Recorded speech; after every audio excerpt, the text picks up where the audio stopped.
The content of this show does not represent the viewpoints or opinions of any organizations affiliated with the hosts or any guests on the show.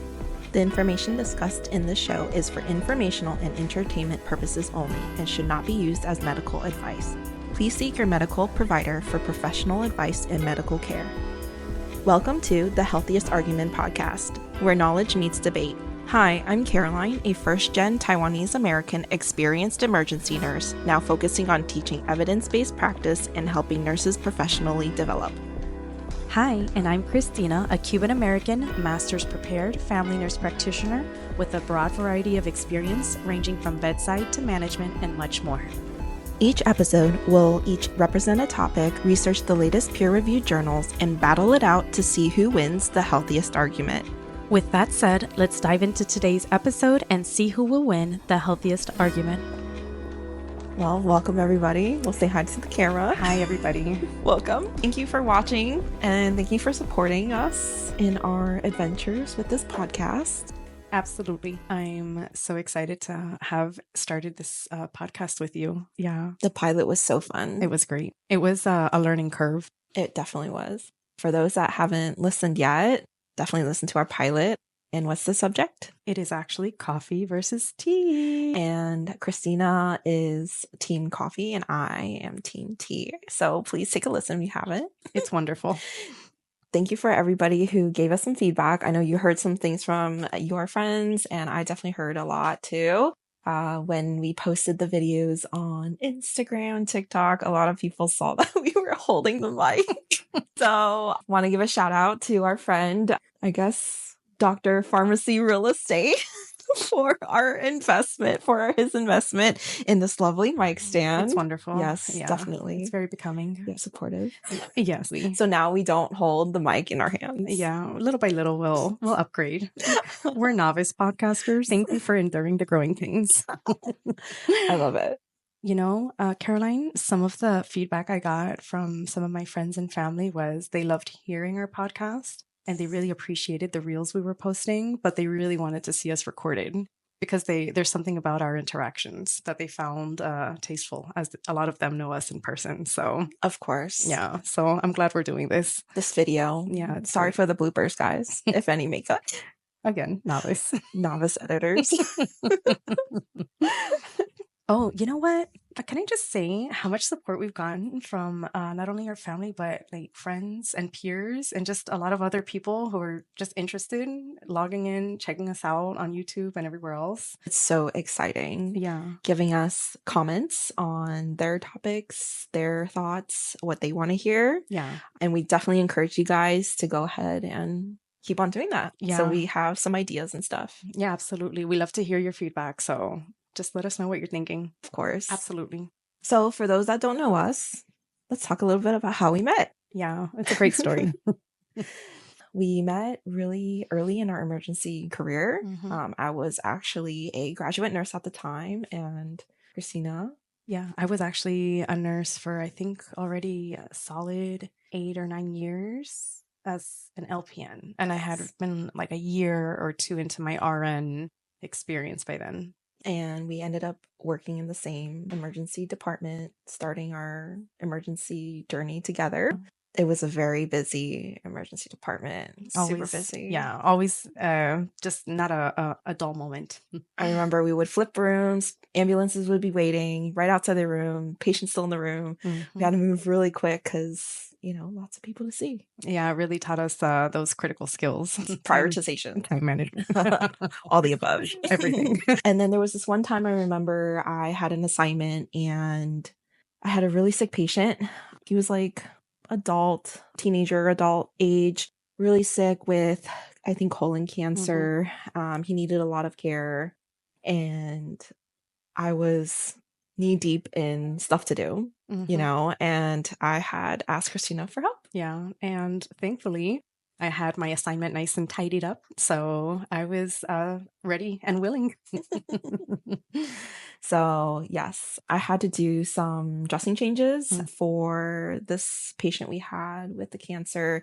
And it took a long time. Yeah, it was complicated. It was a complicated case, something you don't usually see. So It was nice because I had been fortunate. I had a lot of experience in different types of dressing changes. I had some tips that we were able to apply. I learned a lot that Yeah, day, absolutely. It took that moment in time for us to actually meet and connect on like a different level because we had known each other for a while in passing. Same facility, working in the same department for a few months. and just in passing. Yeah. Yeah. And it wasn't until that instant, that moment where we were able to finally make that connection. Isn't that crazy? We connected with a dressing change. A dressing change.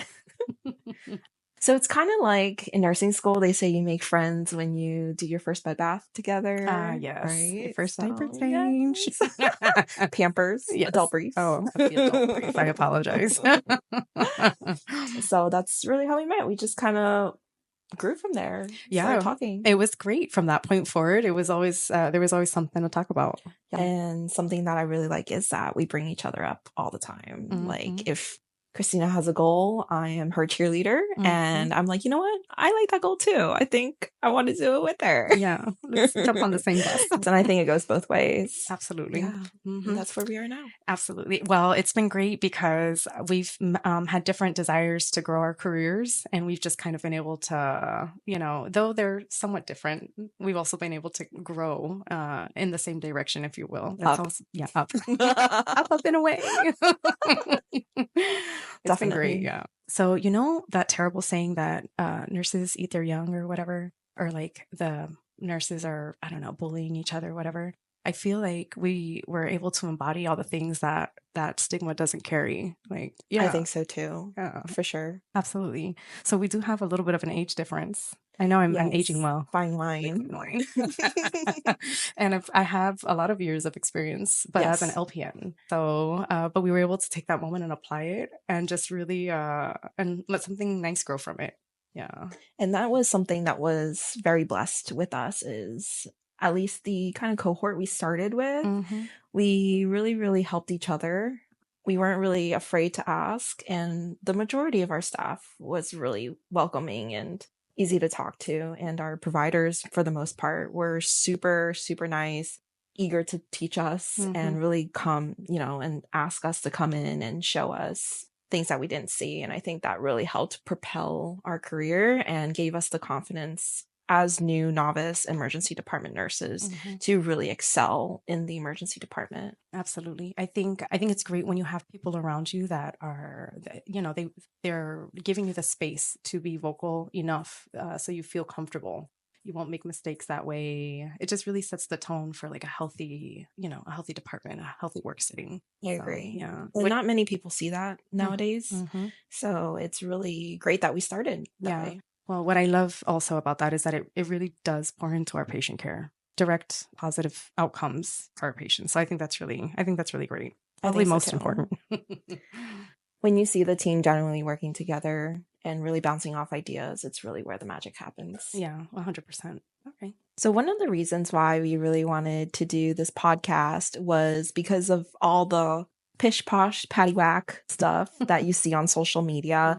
A lot of it is, you know, strong in marketing. So especially in the healthcare field, I'm sure a lot of our viewers have seen, you know, the best diet is this. The best thing to do for your health is this. XYZ gives you cancer. And it gets really, really overwhelming. Yeah, there's just so much information out there. And it's nice to have a lot of information, but it's also important to know how to interpret that information. And a lot of that information can seem to viewers with maybe minimal or no healthcare background as contradictory. So we were thinking, well, if it's contradictory, let's really, really dive into the research and let's battle it out. Evidence-based battling. So with this evidence-based battling, is there ever really one right or wrong? I think it changes. Research changes. So I'm really into evidence-based practice. It really helps kind of makes sure what is the best out there, right? I know when we do our podcasts, we tend to use our databases that we have access to. I know it's really hard because databases are very expensive, but shout out Google Scholar free, Yes. free 99. Free 99. That is the main database we use to really look into our research. So I make sure our research is within 5 years, because 5 years is the most considered recent, and peer-reviewed journals and access, because a lot of that I have to pay for. So Yeah. So there is certainly Google Scholars. There's some other government websites that have a lot of information. yes. And it just depending where you're looking, there's some, stuff from overseas and other places. There's a lot of information out there. So And sometimes it's hard to sift through because, you got to use the right keywords, sift through a lot of information, and really keeping it recent. So that 5-year mark is kind of hard because, sometimes we don't find that information, or we hear on social media a bunch of articles being cited and things. But when we really delve into it, sometimes those are 20 years old, 15 years old. Right. And to that very point is that it's interesting where you see the focuses on certain researches. So there just may not be updated research studies on certain topics. So sometimes it's just the only available information at the time. So, like I mentioned earlier, we've had like so much support from our friends, family, peers, and other people around us. What's really important is that we do get a lot of that feedback. We, being masters prepared and all, love our surveys. We do. We do. Love the surveys. So it actually helps us so we can grow and we can do better, and we can make sure that we give the audience the content that they want to hear, as well as serve by some topics that we find interesting as well. So one of the things that we would really appreciate is reviews. By leaving just 5 stars on Apple Podcasts, Spotify Podcast, or leaving a comment on YouTube with what Christina said, what you want to hear or which topic you think won, really, really helps us drive the social media algorithm and really helps us expose what we're doing to everyone that's out there. Absolutely. Yeah, just a simple 5 stars, or just a simple 5-star comment. Not 4.5, but 5. But yes, that would really, really help us. We would greatly appreciate that. 100%. I support that. Thank you for listening to this week's episode of the Healthiest Argument podcast. Don't forget to join us for our next episode, where we'll dive into another exciting and informative debate. We'd love to hear from you. Head over to Instagram and vote for the topic you think won today's argument. And while you're there, be sure to follow us on YouTube, Instagram, and TikTok for more updates and behind-the-scenes content. You can also listen to our podcast on Spotify, YouTube, Apple Podcast, and many more. Thanks again for tuning in, and we'll see you next time on the Healthiest Argument podcast.